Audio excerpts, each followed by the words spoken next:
Oh.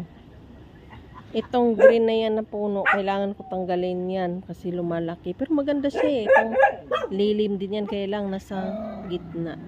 Patanggal ko yan kasi ginawa na naman nila ng garahe ng motor nila dyan. Diyan na nila ilalagay para hindi sagabal sa daan. Ito nga pala yung aking mga tanim.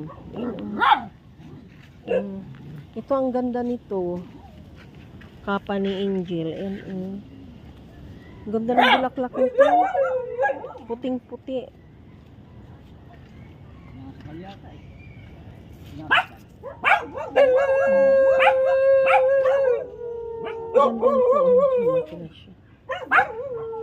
Yan. Ito pa eh.